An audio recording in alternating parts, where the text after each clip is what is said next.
لیکن وہ سارا کا سارا عمل علم کے بغیر عمل کرتے تھے، جہالت کی بنیاد پر عمل کرتے تھے. اور جہالت کی بنیاد پر عمل کرنے کا انجام کیا ہوتا ہے؟ فائدہ بہت برائے نام اگر ہوگا بھی تو برائے نام فائدہ ہوگا، اور فساد، بگاڑ کئی گنا زیادہ ہوگا. من عبد اللہ علی جہل، بعض سلف کہا کرتے تھے من عبد اللہ علی جہل کان ما یصلح کان ما یفسد اکثر مما یصلح. جو اللہ تعالیٰ کی عبادت جہالت کے ساتھ کرے گا وہ جتنا بہتر کرے گا اس سے کہیں زیادہ فساد مچائے گا، برائی کرے گا، بگاڑ کا معاملہ کرے گا. تو یہ بڑا بڑا خطرناک مسئلہ ہے کہ دینداری کا نام صرف جیسے تیسے عمل کرنے کا نام نہیں ہے. جیسے تیسے جو سمجھ میں آ رہا آدمی عمل کر رہا ہے اس کا نام دینداری نہیں ہے. دینداری عمل علم کی بنیاد پر ہونا چاہیے، اور علم صرف ہو عمل نہ کرے تو بھی دینداری نہیں ہے. یہ بھی یاد رہے کہ اصل دینداری یہ بھی نہیں ہے کہ علم بہت ہے لیکن اس کے مطابق عمل نہیں ہے. یہودیوں کا کام یہ تھا. یہودیوں کا کام کیا تھا؟ بڑے علم والے تھے لیکن عمل نہیں کرتے، ہٹ دھرمی ان کے ہاں پائی جاتی تھی. تو عیسائی جو تھے وہ بغیر علم کے عمل کرتے تھے، اور یہودی علم والے تھے لیکن عمل نہیں کرتے تھے. اللہ تعالیٰ نے ان دونوں سے ہم سب کو دور رکھا اور کہا غیر المغضوب. وہ نہیں چاہیے، نہ یہ یہودی ان کا راستہ، نہ یہ عیسائی ان کا راستہ. یہ کوئی راستہ نہیں چاہیے. ہمیں انعام یافتگان کے راستے پر چلانا جو علم و عمل کا سنگم ہے. علم بھی ہے اور عمل بھی ہے. تو علم کی شروعات، دین کی شروعات علم سے ہوتی ہے، اور اسی لیے دین کی شروعات عملاً بھی جب دین کا آغاز ہوا ہے نبی محترم صلی اللہ علیہ وسلم کے سینے پر، تو اس کی شروعات علم سے ہوئی ہے، عمل سے نہیں ہوئی ہے. پہلی وحی کس بارے میں اتری تھی؟ عمل کے بارے میں اتری تھی یا علم کے بارے میں اتری تھی؟ علم کے بارے میں اتری تھی. اس لیے دین کی شروعات ایسے بھی علم کے ذریعے سے ہوئی ہے. تو بہرحال اس لیے ہم اچھی طرح سمجھ لیں کہ دینداری، دین سے قربت اور دین سے دوری کا اصل معنی کیا ہے؟ دین کا علم حاصل کرنا، صحیح علم حاصل کرنا، خالص علم حاصل کرنا، سچے علماء سے جڑ کر کے علم حاصل کرنا. منمانی علم حاصل کرنا بھی انسان کے لیے کافی نہیں ہے. انسان سوچے کہ مجھے اردو آتی، چلو اردو کتابیں تو ہیں، انگریزی آتی، چلو انگریزی کتابیں بھی. اس طرح سے نہیں ہوتا. آدمی کو ضروری ہے کہ علم حاصل کرنے کے لیے اس کا استاذ ہو جس سے علم حاصل کرے، ورنہ وہ عرب ہی کے تو لوگ تھے. قرآن کریم اتر جاتا، ان سے زیادہ عربی کون جانتا تھا؟ نبی کو بھیجنے کی کیا ضرورت تھی؟ کتاب اتر جاتی، سارے عربی دان تھے، قرآن کریم کو پڑھ کر کے سمجھ لیتے. نہیں، ضروری ہے گیان کے لیے کسی استاذ کا ہونا، علم کے لیے ضروری ہے معلم کا ہونا. یہ بھی ایک بہت بڑا فتنہ اور یہ بھی بے دینی کا اور دین سے دوری کا ایک بہت بڑا سبب ہے. اس لیے کہ جو لوگ علم دین کو صحیح سورسز سے حاصل نہیں کرتے، استاذ کی نگرانی میں حاصل نہیں کرتے، ان کے یہاں آج کتنے سارے انحرافات پائے جاتے ہیں. کسی کے یہاں خارجیت ہے، کسی کے یہاں بدعت ہے، کسی کا نفس پرستی ہے، کسی کے یہاں دنیا داری ہے، کسی کے یہاں شہرت طلبی ہے، نہ جانے کیسے کیسے فتنے دنیا میں جنم لے رہے ہیں. تو بہت بنیادی مسئلہ ہے کہ دینداری، دین سے قربت کا معنی کیا ہوتا ہے. تو میرے بھائیوں، میرے بزرگوں، اور خصوصیت کے ساتھ میری قابل احترام ماں اور بہنوں اور عزیز طالبات، میں عرض یہ کر رہا ہوں کہ یہ ہے دین سے قریب ہونے کا معنی. دین سے قریب ہونے کا معنی، اس لیے غلط فہمی نہ ہو. اگر ایسے ہی مان لیا جائے جیسے لوگ سمجھتے ہیں کہ ایک آدمی بڑا نمازی ہے، اس کے چہرے پر، اس کی پیشانی پر سجدے کے نشانات ہیں اور شب بیداریاں کرتا ہے اور ہمیشہ اس کے ہاتھ میں تسبیحات کے دانے ہوتے ہیں، ہمیشہ وہ تسبیحات کرتا رہتا ہے، اور میرے بھائیوں وہ تحیۃ المسجد پڑھتا ہے، وہ تحیۃ الوضو پڑھتا ہے، اس کے علاوہ صبح و شام کے اذکار پڑھتا ہے، لیکن ایک دم دین اسلام سے جاہل ہے. دین اسلام سے جاہل، اس کے پاس عقیدے کا علم نہیں ہے، وہ کچھ بھی نہیں جانتا. کیا بس یہ اس کے ہاں آ گیا ہے کہ اس کی بڑی پابندی کرتا ہے. آپ بتائیے کیا اس کو اللہ تبارک و تعالیٰ کی نگاہ میں دیندار کہا جائے گا؟ جہالت کی بنیاد پر عبادت کرنے والے کو دیندار نہیں کہا جاتا. دین اور دین سے قربت کا معنی ہے کہ علم کی روشنی میں اللہ تبارک و تعالیٰ کی عبادت کرے، اللہ کے دین پر عمل کرے. تو یہ بہت بنیادی مسئلہ آپ یاد رکھیں. اور اللہ کے نبی علیہ الصلوۃ والسلام کے اصحاب کا، نبی کریم صلی اللہ علیہ وسلم کی ازواج مطہرات کا، آپ کی بیٹیوں کا، اور امت کی صحابیات کا، تابعیات کا بھی یہی مشن تھا، یہی طریقہ تھا. اس کے بعد اب دین سے دوری کا جو مسئلہ ہے اس کا معنی یہی ہوتا ہے کہ آدمی علم حاصل نہ کرے، آدمی علم حاصل کرے، آدمی علم حاصل نہ کرے، آدمی عمل نہ کرے. یہی سب کیا ہے؟ اسی کا نام ہے دین سے دوری. لیکن پہلے علم ہے، بعد میں عمل ہے. قرآن کریم کی آیات میں، نبی کریم صلی اللہ علیہ وسلم کی احادیث میں اس طرح کی بہت ساری ہدایات، بہت ساری تعلیمات اور رہنمائیاں موجود ہیں. اور دین سے دوری کے اندر جو کچھ شامل ہوتا ہے وہ عقیدے اور ایمان سے لے کر فرائض واجبات عبادات میں فرائض واجبات سے گزرتے ہوئے بندگان کے حقوق کے جو واجبات سے متعلقہ جو واجبات ہیں ان سے گزرتے ہوئے پھر اس کے بعد ہے نا جو معاملات کے واجبات ہیں، مثال کے طور پر کاروبار میں، تجارت میں، یا ایسے ہی لین دین وغیرہ کے اور جو دیگر مسائل ہیں، ان تمام چیزوں میں جو فرائض اور واجبات ہیں ان کی پابندی سے گزرتے ہوئے پھر اس کے بعد سنن، مستحبات، اللہ کے حقوق، بندگان کے حقوق، اچھے اخلاق، کردار، کھانا پینا، اٹھنا بیٹھنا، سونا جاگنا، ہر اعتبار سے یہ ساری چیز دینداری میں شامل ہوتی ہے۔ اس میں جہاں بھی کمی ہوگی دینداری میں کمی کہلائے گی، یہاں بھی دوری ہوگی دین سے دوری کہلائے گی۔ اور اس کے اندر خصوصیت کے ساتھ اللہ کے کلام کی چند آیتیں آپ کے سامنے پڑھی گئی ہیں، ایک دو آیتیں اور بہت ساری آیتیں ہیں جیسا کہ ہم نے عرض کیا۔ میں انشاءاللہ تبارک و تعالیٰ ان چند آیات اور ایسے ہی کچھ احادیث وغیرہ کی روشنی میں آپ کے سامنے یہ باتیں عرض کرنا چاہوں گا، اور ہم یہ جانیں گے کہ آخر دین سے دوری کا نقصان کیا ہے۔ دین سے دوری کا نقصان اتنا زیادہ ہے کہ گنایا نہیں جا سکتا۔ اسی لیے امت کے علماء کہتے ہیں جتنی ساری دنیا میں آفتیں، مصیبتیں، بلائیں، بد امنی، فتنہ، فساد، اور آخرت میں جو کچھ عذاب، جہنم، اللہ کا غضب، ناراضگی، جنت سے محرومی، دوری ہے نا، یا تاخیر، جو کچھ بھی ہے، ان سب کی ایک ہی وجہ ہے کہ انسان دین سے نزدیک نہیں بلکہ دین سے دور ہے۔ یہ ایک مجمل جواب، سرسری جواب ہے۔ دین سے دوری کا نقصان کیا ہے، اس کا سرسری جواب ہے، اور اللہ کے کلام کی آیات میں اس کا تذکرہ موجود ہے۔ میں انشاءاللہ کچھ سماج اور ماحول پر بھی انشاءاللہ گفتگو کروں گا جس سے سمجھ میں آئے گا کہ دین سے دوری کا نقصان کیا ہے، اور دین سے دوری کا نقصان آخرت میں کیا ہوگا، اس کا بھی تذکرہ انشاءاللہ تبارک و تعالیٰ آئے گا۔ پہلے یہ بات کر لیتے ہیں کہ دین سے دوری کے سلسلے میں اللہ کے کلام کی جو آیتیں ہیں ایک تو وہ کیا ہیں۔ ہم نے آپ کے سامنے سورۃ السجدہ کی ایک آیت کریمہ پڑھی ہے۔ اس آیت کریمہ میں اللہ تبارک و تعالیٰ فرماتا ہے، اور بڑی عظیم الشان آیت کریمہ، بڑی عظیم الشان، وَمَنْ أَظْلَمُ مِمَّنْ ذُكِّرَ بِآيَاتِ رَبِّهِ وَمَنْ أَظْلَمُ مِمَّنْ ذُكِّرَ بِآيَاتِ رَبِّهِ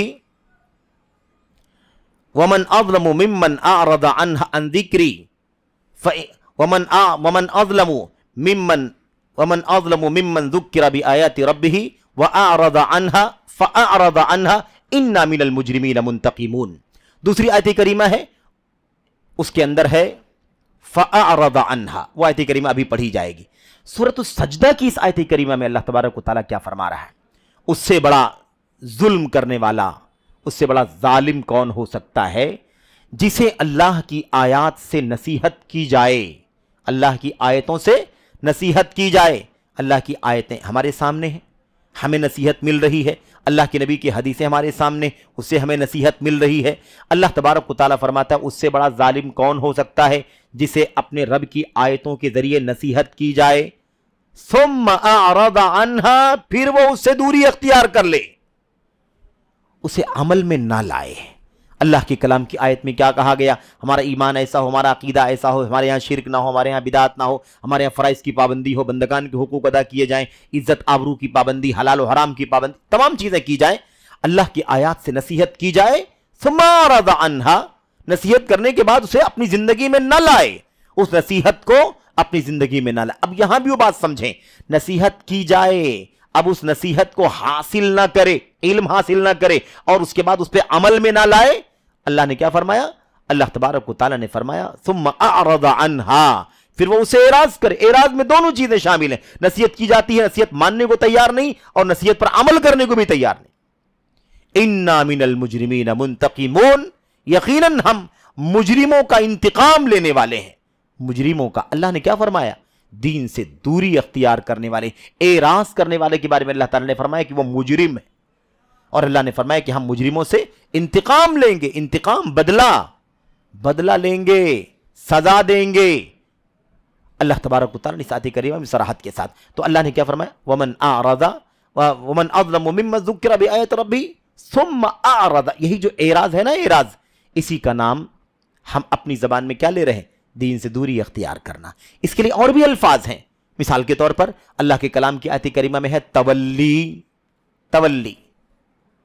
وَإِن تَتَوَلَّوْا كَمَا تَوَلَّيْتُم مِّن قَبْلِ اگر تم پیٹ پھیرو گے جیسے تم نے اس سے پہلے پیٹ پھیرا تھا، نعذبکم عذابا علیما، تو ہم تمہیں دردناک عذاب چکھائیں گے۔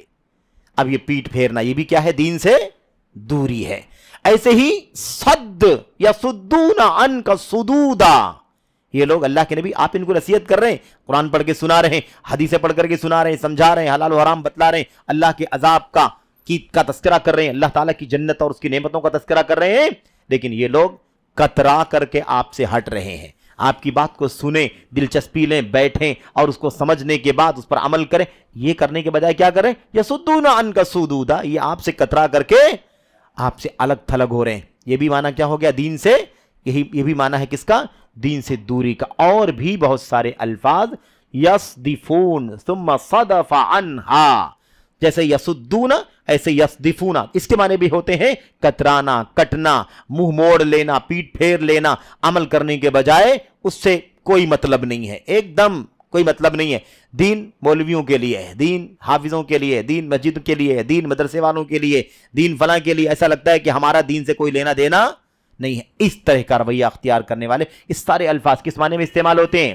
دین سے دوری کے معنی میں استعمال ہوتے ہیں، دین سے دلچسپی نہ لینا، دین سے قربت نہ کرنا۔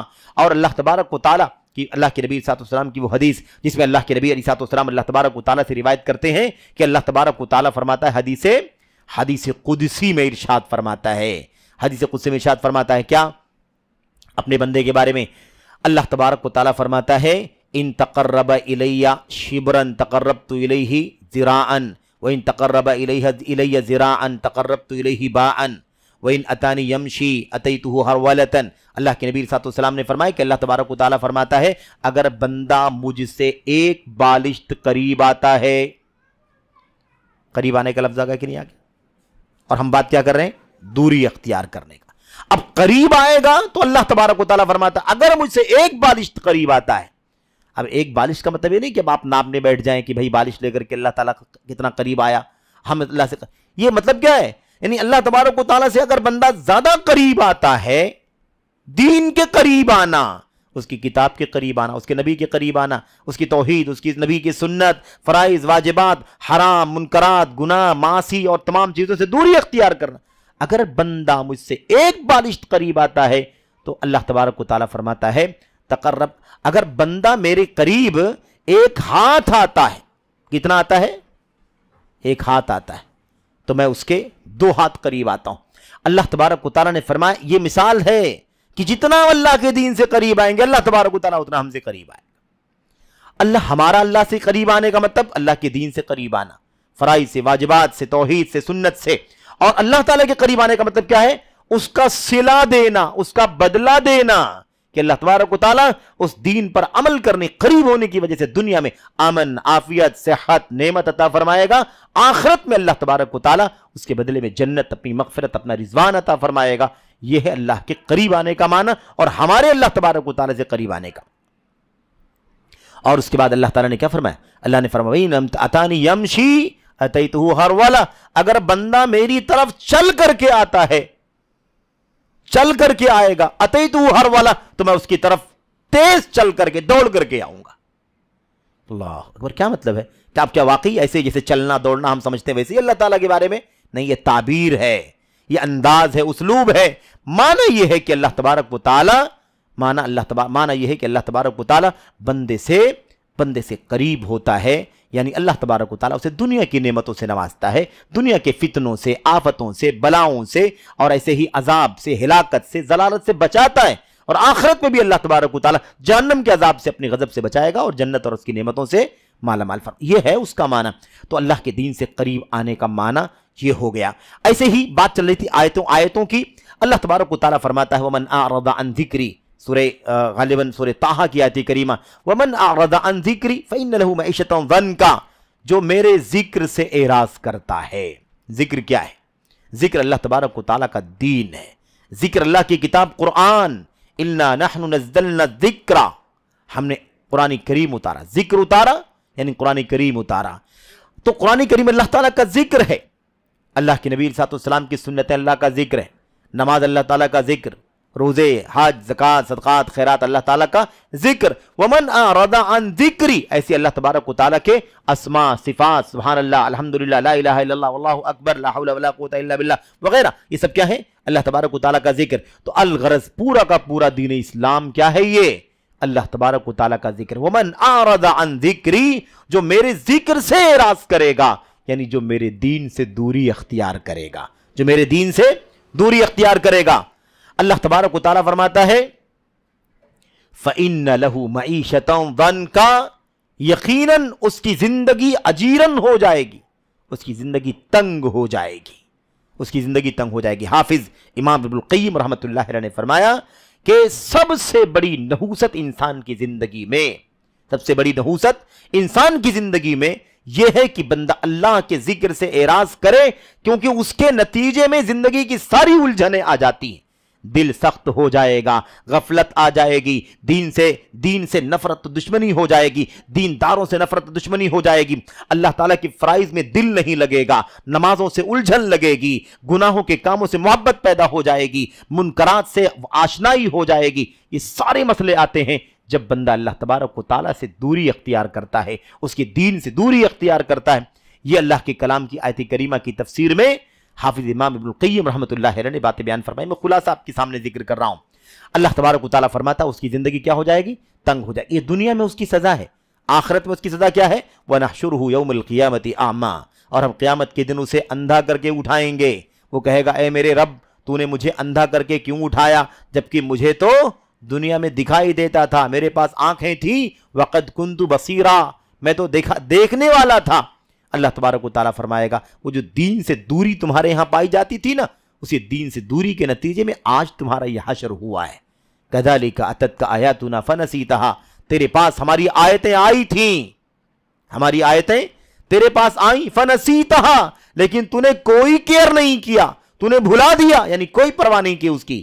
اللہ کے کلام کی آیت کوئی بات نہیں، حدیثیں کوئی بات نہیں، مجلس درس ہے، علم کے حلقات ہیں، خطبات ہیں، اجتماعات ہیں، دروس ہیں، مسائل ہیں، فتاوے ہیں اور مذاکرہ ہے، کوئی لینا دینا نہیں ہے. فَنَسِيتَهَا، تو نے اسے بھلا دیا. وَكَذَلِكَ الْيَوْمَ تُنْسَىٰ، اسی لیے آج تجھے بھی اس سے بھلا دیا جائے گا، تجھے بھی اسی لیے بھلا دیا جائے. یہ اللہ کے کلام کی آیت کریمہ. ایسے اللہ تبارک و تعالیٰ دوسری آیت کریمہ میں ارشاد فرماتا ہے. اچھا خیر، اس آیت کریمہ کا ذکر مزید جو ہے نا ہم ذکر کر لیں گے جب اس کے نقصانات پر ہم بات کریں گے. ایک حدیث نبی کریم صلی اللہ علیہ وسلم کی ہے، بس سرسری طور پر اس کو سمجھ لیں. اللہ کے نبی علیہ السلام نے یہ بات بیان فرمائی ہے کہ جو اللہ کے دین سے دوری اختیار کرتا ہے، اللہ تبارک و تعالیٰ بھی اس سے منہ موڑ لیتا ہے. یہ سزا ہے، یہ سزا ہے دین سے دوری کا خمیازہ ہے، دین سے دوری کا نتیجہ ہے. اگر دین سے دوری اختیار کریں گے تو اللہ تبارک و تعالیٰ ہم سے دوری اختیار کرے گا. اللہ کے نبی علیہ السلام نے فرمایا من احب لقاء اللہ احب اللہ لقاءہ، جو اللہ سے ملاقات کرنا پسند کرتا ہے اللہ بھی اس سے ملاقات کرنا پسند کرتا ہے. ومن کرہ لقاء اللہ کرہ اللہ لقاءہ، جو اللہ تعالیٰ سے ملاقات کرنا ناپسند کرتا ہے، ناپسند کرتا ہے، کرہ اللہ لقاءہ، اللہ تبارک و تعالیٰ بھی اس سے ملاقات کرنا ناپسند کرتا ہے. تو اللہ تبارک و تعالیٰ کے دین سے دوری کا مسئلہ. اچھا آئیے ذرا سا گراؤنڈ پر دیکھ لیں، پھر ہم ان آیتوں کو حدیثوں کو دوبارہ پڑھ کر کے اس پر ہم فائنڈ آؤٹ کرتے ہیں کہ کون کون سا نقصان ہے، کون سا نقصان ہے. ہم پریکٹیکل دنیا کے نقصانات اگر ہم دیکھ لیں، دنیا کے نقصانات، ایک جملہ اللہ کے کلام کی آیت کریمہ کا فَإِنَّ لَهُ مَعِيشَةً ضَنْكَ، جو میرے ذکر سے اعراض کرے گا، یعنی میرے دین سے، میرے قرآن، میرے نبی کی سنت اور اس دین کا جو اللہ تعالیٰ نے اتارا ہے، اس کے فرائض کو، واجبات کو، اس کے مستحبات کو زندگی میں نافذ نہیں کرے گا، فَإِنَّ لَهُ مَعِيشَةً ضَنْكَ، اس کی زندگی تنگ ہو جائے گی. اب زندگی تنگ ہو جانا یہ ایک لفظ ہے، لیکن اس زندگی کی تنگی کہاں ہے، زندگی کی تنگی کہاں ہے. ایک مسئلہ اور سمجھ میں آئے گا، وہ یہ ہے کہ اللہ تبارک و تعالیٰ نے روزی تقسیم کر دی ہے، لیکن اس روزی سے بھی محرومی آتی ہے جب انسان اللہ کے ذکر سے دور ہو جاتا ہے. اللہ کے دین سے دوری کے نتیجے میں اللہ تبارک و تعالیٰ بسا اوقات رزق سے محروم کر دیتا ہے. یہ ہے گناہوں کا، اللہ تبارک و تعالیٰ سے کہ دین سے دوری کا انجام، دین سے دوری کے نقصانات. تو ہم نے کیا کہا؟ ایک آیت کریمہ میں اللہ تعالیٰ نے ایک لفظ کا معیشتاً ضن کا، اور یہ لفظ پورے قرآن کریم میں اور کہیں استعمال نہیں ہوا. دو اہل علم لکھتے ہیں، کہتے ہیں کیا اس آیت کریمہ میں دونوں چیزوں کو اللہ نے اکٹھا نہیں کر دیا؟ کیا ہے وہ اکٹھا اللہ نے کیا کیا؟ اللہ کے ذکر سے اعراض کرنا اور زندگی کو تنگ کیا جانا ایک دم لازم ملزوم ہے. اگر اللہ کے دین سے دوری اختیار کریں گے، اللہ کی کتاب سے دوری، علم سے دوری، عمل سے دوری، تو لازماً انسان کی زندگی پر اس کا ایفیکٹ آنا ہی آنا ہے، اس کا اثر آنا ہی آنا ہے. آج دنیا کے اندر ہم آپ کی زندگیوں میں کتنی ساری الجھنیں ہیں، کتنی ساری الجھنیں ہیں. گھر کے حالات میں الجھنیں ہیں، کاروبار میں الجھنیں ہیں، پڑوس کے اندر الجھنیں ہیں، امن و امان کا معاملہ بڑا الجھن میں پڑا ہوا ہے کہ نہیں؟ شادی بیاہ میں اتنی ساری دشواریاں ہیں، ہے کہ نہیں؟ تعلیم تربیت میں اتنی ساری دشواریاں ہیں، بزنس کاروبار میں اتنی ساری دشواریاں ہیں، اتنے سارے مسائل سے ہم جوجھ رہے ہیں. آخر کیا زندگی تنگ نہیں ہو رہی ہے تو کیا ہو رہی ہے؟ تو جو میرے ذکر سے یعنی میرے دین سے دوری اختیار کرے گا، اس کی یقیناً اس کی زندگی تنگ ہو جائے گی.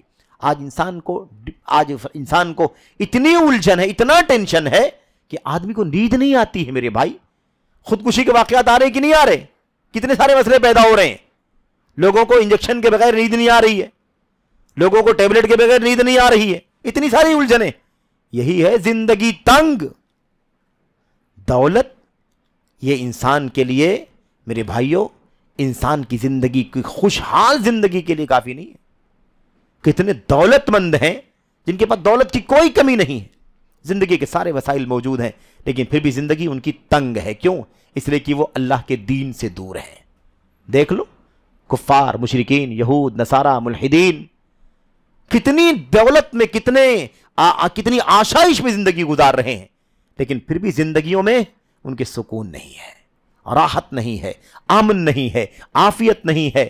ان کی نیند کے لیے انہیں انجیکشن یا ٹیبلٹ لینا پڑتا ہے تو ان کو نیند آتی ہے. تو پتہ یہ چلا کہ دنیا ملنے سے امن اور عافیت نہیں حاصل ہوگی، دین کی زندگی گزارنے سے، دین دارانہ زندگی گزارنے سے اللہ تبارک و تعالیٰ امن و عافیت دیتا ہے. اور جس کی زندگی میں دین نہیں ہے اس کی زندگی اجیرن رہتی ہے. تو اگر ہم اپنی زندگی کے حالات کا اگر جائزہ لیں تو ہر آدمی کو شکایت ہے. کوئی آدمی آپ کو الا ماشاءاللہ ہو سکتا ہے کوئی ہو، ورنہ آپ کو شاید کوئی آدمی ایسا نہ ملے جو کہے کہ نہیں ہماری زندگی میں کوئی الجھن نہیں ہے، پریشانی ہے، دشواری ہے، بیماری ہے، اور اس کے علاوہ ہے کہ نہیں مال کا مسئلہ ہے، کاروبار کا مسئلہ ہے نا؟ ہر طرح کے مسائل میں انسان الجھا ہوا ہے. امن کا مسئلہ ہے، جان کا خطرہ ہے، مال کا خطرہ ہے، عزت و آبرو کا خطرہ ہے، سارے مسائل ہیں انسانی زندگی کے اندر. یہ زندگی کی تنگی کی مثالیں ہیں، یہ سب نقصانات ہیں. اگر ہم اللہ تبارک و تعالیٰ کی دین پر عمل نہیں کریں گے، دین سے قریب نہیں آئیں گے، اللہ سے لو نہیں لگائیں گے، تو اللہ تبارک و تعالیٰ ہمیں کیوں سکھ اور چین کی زندگی جینے دے گا؟ انسان حرام کمائی کر لیتا ہے، 2 نمبر کا 4 نمبر کا کاروبار کرتا ہے، تھوڑی دیر کے لیے مطمئن ہو جاتا ہے، اتنی انکم ایک جھٹکے میں آ گئی، بیلنس ایک ساتھ میں اتنا سارا بڑھ گیا. لیکن اللہ تبارک و تعالیٰ اس کی سزا یہ دیتا ہے، پورے معاشرے پر قحط سالی کا عذاب ڈال دیتا ہے. پورے معاشرے پر قحط سالی کا عذاب. ارے عجیب حال ہے. پیسہ رکھ کر کے کیا کرو گے جب اللہ تبارک و تعالیٰ پانی نہیں اتارے گا؟ پیو گے کہاں سے؟ اناج اور غلے پیدا نہیں ہوں گے تو کھاؤ گے کہاں سے؟ کیا سونے چاندی چباؤ گے؟ روپیے کھاؤ؟ کیا کریں گے ہم؟ بتائیے. یہ اللہ تبارک و تعالیٰ کی طرف سے عذاب ہے، سزا ہے. کس چیز کی سزا ہے؟ اللہ کے دین سے دوری کا نتیجہ ہے، اللہ تبارک و تعالیٰ کے دین سے دوری کا نتیجہ ہے. تو یہ اس طرح کے مسائل بہت سارے ہیں. میں ہو سکتا ہے 2-3-4 باتیں اللہ کے نبی کی حدیث میں بیان کی گئی ہیں، 5 باتیں، میں ان کا تذکرہ آگے کروں گا. لیکن میں یہاں پر ایک نقطہ خاص طور پر ذکر کرنا چاہتا ہوں، دین سے دوری کا نقصان. یہ مجلس خاص طور پر ہماری ماؤں بہنوں کے لیے ہے، اور مدرسہ احسن البنات السلفیہ کے زیر اہتمام یہ مجلس منعقد ہوئی ہے، اور بڑی تعداد میں ہماری مائیں بہنیں مجلس میں موجود ہیں اور مخاطب ہیں. میں ان کے حوالے سے تھوڑی سی بات خاص طور پر عرض کرنا چاہتا ہوں، اور میں کہنا چاہتا ہوں میری قابل احترام ماں اور بہنوں، اور خاص طور پر عزیز طالبات اور چھوٹی بچیاں جو ہیں مجلس کے اندر، نوعمر بچیاں، جوان بچیاں جو ہیں، خاص طور پر میں ان سے مخاطب ہوں. یاد رکھیں، دین سے دوری کا مسئلہ آپ سے بہت گہرا تعلق رکھتا ہے. آپ کو چاہیے کہ آپ دینداری کی مثالیں نبی کریم صلی اللہ علیہ وسلم کی سیرت پڑھ کر کے ازواج مطہرات اور ایسے ہی صحابیات کی زندگی کا مطالعہ کر کے جانے کہ ان کی زندگی میں دین کیسا ہوا کرتا تھا، دین ان کی توحید کیسی تھی، ان کا ایمان کتنا خالص اور کھرا تھا، ان کے یہاں فرائض کی پابندی کتنی تھی، ان کے یہاں عزت، آبرو، حیا اور حجاب کی حفاظت کرنے کا جذبہ کتنا زیادہ تھا، ان کی آواز کس طرح سے پست رہا کرتی تھی۔ اللہ اکبر، مجھے واقعہ یاد آ جاتا ہے، میں آپ کو بتاؤں، صحیح بخاری کی روایت ہے، ایک کالی کلوٹی سی عورت تھی، صحابی رسول نے کہا کیا میں تمہیں اس کالی کلوٹی عورت کے بارے میں نہ بتاؤں؟ ایک واقعہ مجھے یاد ہے، نبی کریم صلی اللہ علیہ وسلم کے سامنے پیش آیا تھا۔ اللہ اکبر، دینداری کی بات چل رہی ہے، دین سے دوری اور دین سے نزدیکی کی بات چل رہی ہے۔ ہم نے شروع میں ہی کہا موضوع بہت لمبا ہے اور بہت سارے گوشے ہیں، لیکن ہم نے اتنا ہی پھیلایا ہے جتنا ہم سمیٹ کر کے تھوڑی دیر میں مکمل کر لے جائیں۔ خیر، ہذہ المرأۃ السوداء، کیا جانتے ہو اس کالی کلوٹی عورت کے بارے میں؟ کہا نہیں۔ کہا میں بتلاتا ہوں، ایک واقعہ اللہ کے نبی علیہ الصلوۃ والسلام کے سامنے پیش آیا۔ کہا کیا ہے؟ کہا یہ خاتون اللہ کے نبی کے پاس آئی اور کہنے لگی اللہ کے نبی انی اسرع واتکشف، دینداری دیکھو، دینداری، میری قابل احترام ماں اور بہنوں اور عزیز بیٹیوں بہنوں اور طالبات، دیکھو دینداری، اور میں خاص طور پر حیا اور حجاب کی بات کرنے لگا ہوں اس وقت، حیا اور حجاب کی۔ اس خاتون نے آ کر کے شکایت کی اللہ کے نبی علیہ الصلوۃ والسلام، میرے ساتھ ایک مسئلہ ہے، مسئلہ یہ ہے کہ مجھے مرگی کی بیماری ہے، اسرع واتکشف، وہ اچانک مرگی کا دورہ پڑتا ہے اور مجھے ہوش نہیں رہتا، میرا ذہن اس وقت کام نہیں کرتا۔ مسئلہ یہ ہے کہ میں اس وقت اتکشف میں بے پردہ ہو جاتی ہوں، یعنی ہوش مجھے نہیں رہتا ہے تو میرے کپڑے ہے نا ادھر ادھر مطلب ہو جاتے ہیں اور میں بے پردہ ہو جاتی ہوں۔ اللہ کے نبی علیہ الصلوۃ والسلام، یہ ہے مسئلہ، میں آپ کے پاس آئی ہوں اس کا حل تلاش کرنے کے لیے۔ اللہ کے نبی صلی اللہ علیہ وسلم نے فرمایا اچھا ٹھیک ہے، تو دو باتیں تم کہہ رہی ہو، ایک ہے مرگی کی بیماری اور دوسرا مسئلہ ہے کہ اس کے نتیجے میں جو ہو رہی ہے بے پردگی۔ تو دیکھو بیماریاں جو ہیں نا وہ گناہوں کو ختم کرنے کے لیے آتی ہیں، بیماریوں سے گناہ جھڑتے ہیں، اللہ کے یہاں درجات بلند ہوتے ہیں۔ اور آپ کو تمام بھائیوں کو اور بہنوں کو وہ حدیث معلوم ہے جس میں اللہ کے نبی نے فرمایا تھا لا یزال البلاء بالمؤمن والمؤمنة فی مالہ ونفسہ وعرضہ، او کما قال صلی اللہ علیہ وسلم، اللہ کے نبی نے فرمایا مومن مرد مومنہ عورت کے اوپر مصیبتیں آتی رہتی ہیں، تکلیفیں آتی رہتی ہیں، اس کے جان میں، اس کے مال میں، اس کے آبرو میں مشکلات آتی رہتی ہیں، آتی رہتی، مسلسل، لا یزال البلاء، مسلسل تکلیفیں مصیبتیں آتی رہتی ہیں، یہاں تک کہ مصیبتیں آتے آتے اس کے گناہ ایسے جھڑ جاتے ہیں کہ وہ لوگوں کے بیچ میں چلتا ہے لیس علیہ خطیہ، اس کے اوپر کوئی گناہ نہیں ہوتا ہے، سارے گناہ جھڑ چکے ہوتے ہیں اس کے۔ تو مصیبتوں سے، بیماریوں سے، تکلیفوں سے گناہ جھڑتے ہیں، لیکن ضروری ہے کہ بے صبرا پن نہ ہو، ہائے وائے نہ کرے، واویلا نہ مچائے، ادھر ادھر ایرے گہرے نتو خیرے کے پاس جا کر کے شرکیہ کام نہ کرے، گنڈے تعویذ پلیتے حرام جو ہوتے ہیں وہ سب نہ استعمال کرے، اللہ تبارک و تعالیٰ پر توکل کرے، بھروسہ کرے، دعائیں کرے، اذکار کرے، رقیہ شرعیہ کرے، پروفیشنل نہیں، صحیح رقیہ شرعیہ، قرآن و سنت کی آیتیں دلیلیں حدیثیں پڑھنا یہ کرے، اور علاج کرائے، حلال علاج، اللہ تبارک و تعالیٰ پر بھروسہ رکھے، اللہ تبارک و تعالیٰ اگر وہ شفا دینا ہوگا دے دے گا، نہیں شفا دینا ہوگا تو اس کا فائدہ اسے ملے گا کل قیامت کے دن۔ اس کے گناہ جھڑ رہے ہیں، جیسے پتجھڑ کے موسم میں سوکھے پتے ٹوٹ ٹوٹ کر کے گرتے ہیں، ایسے اس کے گناہ جھڑتے ہیں۔ تو اس لیے اب تمہاری شکایت کرنے کے لیے تو میں تم سے پوچھنا چاہتا ہوں، دو آپشن ہے، یا تو تم کہو تو میں دعا کر دوں اور تم ٹھیک ہو جاؤ، دعا کر دوں تم کیا ہو جاؤ، ٹھیک ہو جاؤ، اور یا تو تم صبر کرو وَلَكِ الْجَنَّةُ، اور اللہ تبارک و تعالیٰ تمہیں اس صبر کے بدلے میں جنت عطا فرمائے۔ آج اللہ تعالیٰ ہمیں توفیق عطا فرمائے، ہم تو نزدیک والا فائدہ دیکھتے ہیں، ابھی تو فی الحال ٹھیک ہو جائے، بعد میں دیکھا جائے گا۔ اس خاتون نے کیا، یہ آئیڈیل ہے، یہ صحابیہ ہے نا، صحابیہ ہیں آئیڈیل، انہوں نے کہا اللہ کے نبی اگر یہ مسئلہ ہے کہ صبر کرنے پر جنت ملے گی تو مجھے شفا یابی کی دعا مت کیجیے، میں جنت چاہتی ہوں، وہ جنت چاہتی ہوں، مجھے جنت مل جائے، میں صبر کروں گی، پریشانیاں برداشت کر لوں گی، لیکن ایک شکایت ہے اللہ کے نبی، وہ بے پردگی جو ہوتی ہے مجھے برداشت نہیں ہے۔ میرے کپڑے ہٹ جاتے ہیں جسم سے اگر، تو مجھے وہ برداشت نہیں ہے۔ وہ حیا، حشمت، عصمت، آبرو، ناموس، اتنی فکر اس خاتون کو۔ اس نے کہا اللہ کے نبی علیہ السلام میرے لیے اس بارے میں دعا کر دیجئے کہ اگر مجھے مرگی کا دورہ پڑے تو وہ تو برداشت کروں گے، مجھے اجر ملے گا، جنت ملے گی کل قیامت کے دن، لیکن یہ بے پردگی نہ ہونے پائے۔ اللہ کے نبی نے فرمایا ٹھیک، میں دعا کر دیتا ہوں، تم بے پردہ نہیں ہوگی۔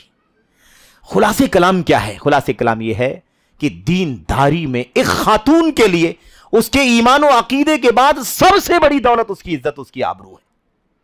اور آج کل کا فتنہ بے دینی کا ایک بہت بڑا نمونہ مسلم بہنوں اور بیٹیوں کے یہاں، مسلم خواتین کے یہاں اس دشمنان اسلام کی سازشوں سے یہ پھیلا ہوا ہے کہ اس میں دین بھی، اس میں عزت و آبرو بھی جاتی ہے اور دین اور عقیدہ بھی چلا جاتا ہے۔ حالات کتنے نازک ہیں، حالات کتنے نازک ہیں، دیکھیے آپ کیسا فتنہ ہے۔ اس فتنے کے اندر سب سے بڑا فتنہ دین سے دور کرنے کا، دین سے دور کرنے کا سب سے بڑا فتنہ یہ میڈیا ہے۔ اس میڈیا کے ذریعے سے بہک جانے کا مسئلہ، پھسل جانے کا مسئلہ، گمراہ ہو جانے کا مسئلہ، بھٹک جانے کا مسئلہ، عاطفے میں اور جذبات میں داخل ہو کر کے نہ ایمان کی پرواہ ہے، نہ عقیدے کی پرواہ ہے کہ میں کس ایمان کی بیٹی ہوں، میں کس دین دھرم کی بیٹی ہوں، میرے گھر کا کیا حال ہے، میرے خاندان کا کیا مسئلہ ہے، میں مسلم بچی ہوں، میرے پاس ایمان و عقیدے کے بعد، توحید کے بعد سب سے بڑا سرمایہ میری عزت، میری ناموس ہے۔ لیکن میڈیا کے فتنے سے ادھر سے ادھر نہ جانے کہاں کہاں رشتے رابطے ہو رہے ہیں۔ میرے بھائیوں، ایسے کئی ایک نکاح پڑھانے کا اتفاق ہوا جن کے تعلقات جو ہے ایسے سوشل میڈیا کے ذریعے سے ہوئے تھے، لیکن نکاح اس لیے پڑھایا گیا کہ سوشل میڈیا کے بعد تعلقات آگے نہیں بڑھے، اس کے بعد وہ والدین تک پہنچے اور اس کے بعد ولی تک مسئلہ آیا اور ولی کی طرف سے منظوری ہوئی، اور جو بھی بیچ میں کارروائیاں دیکھنے دکھانے سمجھنے کی ہوتی ہیں وہ ساری کارروائیاں ہوئیں، اور اس کے بعد پھر نکاح پڑھایا گیا، لیکن اس لعنت کی وجہ سے وہ نکاح برقرار نہیں رہ سکے۔ اس لیے کہ یہ سب سوشل میڈیا کے ذریعے سے جو رابطے ہوتے ہیں بڑے خطرناک ہیں، اور یہ دین سے دوری کی بہت بڑی مثال ہے ایک خاتون اور ایک بہن بیٹی کے حق میں، کہ وہ بھول جائے کہ مسلمان بچی ہے، اس کا عقیدہ توحید کا، ایمان کا عقیدہ ہے، اس کے یہاں شرک نہیں ہے، کیسے وہ کسی غیر مسلم کے ساتھ جا سکتی ہے؟ اس سے پہلے کسی مسلمان کے ساتھ بھی کیسے وہ رشتے نکاح میں جڑ سکتی ہے جبکہ اس کا ولی، اس کا باپ اس کی منظوری نہیں ہے، اس کے باپ کو پتا نہیں ہے؟ رجھایا ورغلایا مال دولت سے، سیاست، عہدے اور دنیا بھر کی باتیں، اور اس کے دھوکے میں آ کر کے اس نے نکاح کے رشتے میں اپنے آپ کو باندھ لینے کے لیے راضی کر لیا بغیر ولی کے۔ یاد رکھو، ایما امرأۃ نکحت نفسها بغیر اذن ولیہا فنکاحها باطل باطل باطل۔ جو بھی عورت اپنا نکاح بغیر ولی کے کر لے اس کا نکاح باطل ہے۔ باطل ہے یعنی کیا مطلب؟ نکاح نہیں ہوا، نہیں ہوا، نہیں ہوا، نکاح ہوا ہی نہیں۔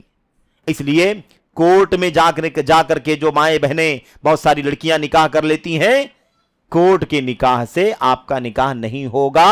کورٹ میں جو کچھ ہوتا ہے وہ بغیر ولی کے ہوتا ہے، بغیر ولی کی منظوری کا ہوتا ہے۔ اس کاغذ سے یہ حرام حلال نہیں ہو جائے گا، اس کاغذ سے یہ حرام حلال نہیں ہو جائے گا، حرام حرام ہی رہے گا، یہ زناکاری بدکاری کے سوا کچھ نہیں ہوگا۔ اور ایسے ہی اس سے آگے بڑھ کر کے بہت سارے حرام خور مولوی ہیں، 1000 2000 5000 روپے لے کر کے نکاح پڑھا دیتے ہیں۔ یاد رکھیں، کسی کے نکاح پڑھانے سے بھی نکاح نہیں ہوگا، اس لیے کہ ولی کی شرط سب سے پہلی شرط ہے نکاح کے اندر، اور یہ اللہ تبارک و تعالیٰ کا فطری دین ہے، دین فطرت ہے کہ اس کے اندر نکاح کے لیے ولایت کی شرط لگائی گئی ہے۔ اگر ولایت کی شرط نہ ہوتی تو نہ جانے کون کون کس سے کیسے کیسے رشتے بنا لیتا، اور پھر سماج کا کیا حال ہوتا۔ آج ولی کی شرط لگی ہوئی ہے، اس کے باوجود سماج میں کتنے سارے دکھتے میرے بھائی زخم ہیں، لیکن اس کے باوجود اللہ تبارک و تعالیٰ کا کرم ہے کہ اس کے اندر ولایت کی شرط لگی ہوئی ہے۔ تو حرام خور مولویوں کے بھی نکاح پڑھانے سے کوئی نکاح نہیں ہو جائے گا جب تک ولی کی رضامندی نہ ہو، ضروری ہے۔ اور ولی کوئی نہیں بن سکتا اپنی مرضی سے، جس کو چاہا بنا لیا۔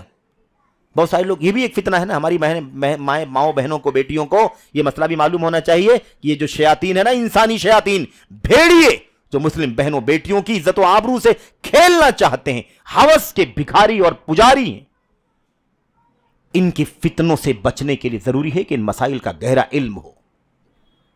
یاد رکھیں، اب سوچتے ہیں کہ باپ تو راضی ہوگا نہیں، باپ راضی نہیں ہوگا تو کسی دور کے رشتہ دار کو چپکے سے بلا کر کے ولی بنا دیا جائے۔ ماموں کو بلا لیا گیا، پھوپھا کو بلا لیا گیا، کزن کو بلا لیا گیا، فلاں کو بلا لیا گیا، اور اس سے ہرگز نکاح نہیں ہوگا۔ یاد رکھیں، اصل ولی باپ ہے، جب تک وہ زندہ ہے، جب تک وہ اہل ہے، تب تک کوئی ولی نہیں بن سکتا۔ اس لیے یہ فتنہ بھی آپ کو کہیں ورغلانے کا سبب نہ بن جائے۔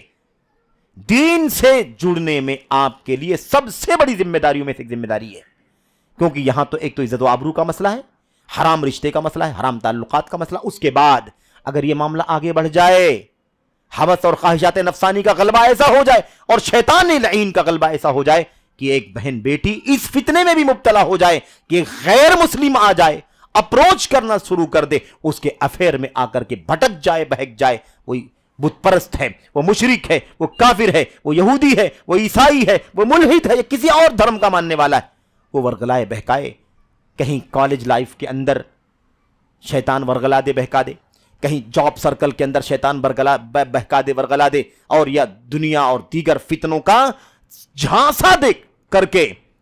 یاد رکھیں کہ ایسی صورت میں عزت ہی نہیں جائے گی، بلکہ آپ کا ایمان و عقیدہ بھی چلا جائے گا۔ ایمان و عقیدہ کبھی بھی ایک مسلم غیر مسلم میں رشتہ نہیں ہو سکتا۔ اسلام اور کفر میں جیسے بیر ہے، ایسی ایک مسلم اور کافر میں بھی بیر ہے۔ ایک مسلمہ اور کافرہ، ایک مسلم خاتون اور ایک کافر مرد، ایک مسلمہ خاتون اور ایک کافر غیر مسلم، آپ کہہ لیں سب لوگ آ جائیں گے اس کے اندر، اس میں بیر ہے۔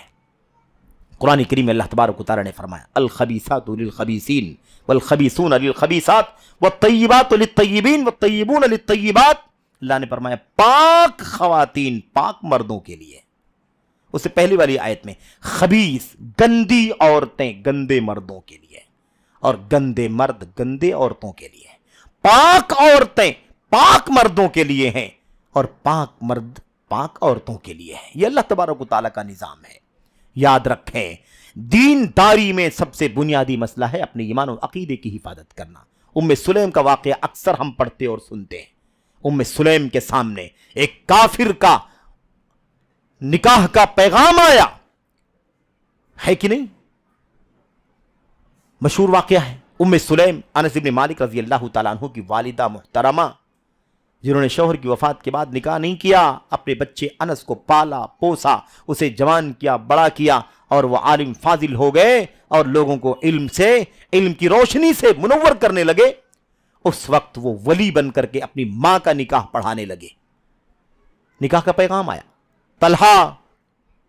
ابو طلحہ کا پیغام آ گیا، میں آپ سے نکاح کرنا چاہتا ہوں۔ ارے ابو طلحہ ایک اونچے خاندان کے، ایک اچھے اسٹیٹس کے، سماجی اسٹیٹس کے آدمی، بھلا ایسا رشتہ آئے تو کون سی خاتون انکار کر سکتی ہے؟ ایسے رشتوں کی تو تلاش ہوتی ہے۔ ام سلیم کے پاس جب پیغام آیا تو انہوں نے اس کو کلیئر کیا، واضح کیا کہ دیکھو ابو طلحہ، تم جیسے لوگوں کا رشتہ ریجیکٹ نہیں کیا جاتا ہے۔ واللہ یا ابا طلحہ ما مثلک یرد، آپ جیسوں کا رشتہ ریجیکٹ نہیں کیا جاتا۔ یقیناً ایسے اعلیٰ خاندان کے رشتے کی تو تلاش کی جاتی ہے، لیکن ایک بہت بڑی رکاوٹ ہے۔ وہ رکاوٹ یہی ہے دین سے دوری، یہی ہے دین سے دوری اور دین سے قربت۔ دین کوئی صرف نماز اور توحید کا نام، نماز اور فرائض کا نام نہیں ہے۔ دین زندگی کے ہر گوشے کے اندر ہے، ذرے ذرے، ایک ایک باریک باریک مسئلہ دین سے جڑا ہوا ہے۔ تو اللہ کے کیا کہا انہوں نے؟ چونکہ اللہ کے نبی علیہ السلام کی تربیت میں رہنے والی تھی نا، بیٹے 10 سال تک نبی کی خدمت کرتے رہے، انس بن مالک، اور ماں ام سلیم لے کر کے آئی کہ اللہ کے نبی یہ بیٹا انس، یہ انیس کا یہ ننھا انس آپ کی خدمت میں دینا چاہتی ہوں، یہ آپ کی خدمت میں رہے گا، آپ کی خدمت کرے گا، آپ سے علم حاصل کرے گا، آپ کی تربیت میں رہے گا، مجھے اس سے بڑا کچھ اور سرمایہ نہیں چاہیے۔ اللہ اکبر۔ تو کیا کہا ما مثلک یرد، یہ رشتہ رد کرنے جیسا تو نہیں ہے، لیکن مشکل یہ ہے انا امرأۃ مسلمہ وانت رجل کافر، مشکل یہ کہ میں ایک مسلمان خاتون ہوں